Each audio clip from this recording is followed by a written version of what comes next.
Your book, Vaccination is Not Immunization, was updated again, and I think in the newest version you included the Ebola outbreak, for, again, lack of a better term, that we had in 2014. Again, in this country, only, I think, a handful of people either were brought here for treatment or actually had the disease contracted from somewhere else. But yeah, it was panic. Yeah. What's the problem in that? Why did we get to that level when we're talking about, you know, a dozen people or less in the entire population? Of course. It's a pattern now. It's a pattern that's been around since the second swine flu, since the avian flu. I call this pattern boutique epidemics, or made-to-order epidemics. So there's a pattern that they must follow. First of all, you identify a threat, usually in a foreign country, a viral threat, and then you identify a very small group of people who supposedly have just contracted this disease. Hopefully they died. That makes for a great story. And then you, with a very sophisticated and incessant media program, prognostications of the direst numbers of consequences, people dying, but every day, every day, every day. So it's just on people's minds in all forms of media. And then here comes the knight in shining armor. Here's the vaccine that's going to save us from all being annihilated by this dread disease.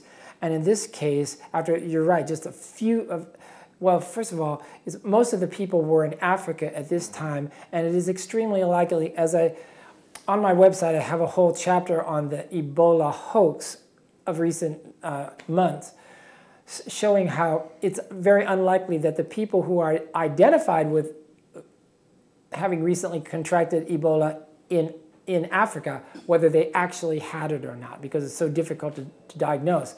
But then, where the money is in America, right? So we must have the threat be here in America, clear and present danger, right? So then we had that guy, that Duncan guy in Georgia or wherever that was, he actually died. And that was the money shot right there, because right after that, that's when Obama mandated $6.2 billion to create vaccines. Now remember, it takes a year at the least to create a vaccine that is ready for the market. And yet these people, and yet the CDC was predicting that within 2 months there would be 150 million doses of that vaccine available. So this is the same pattern of the boutique epidemic that we have seen 6 times in the last 10 years. You make the threat, you have incessant media making people go into a panic, you spend the money for the vaccine, and then what happens? Poof. The threat disappears. I call it the case of the disappearing threat. So if we don't hear about it anymore, where was the original threat? Where did the threat go?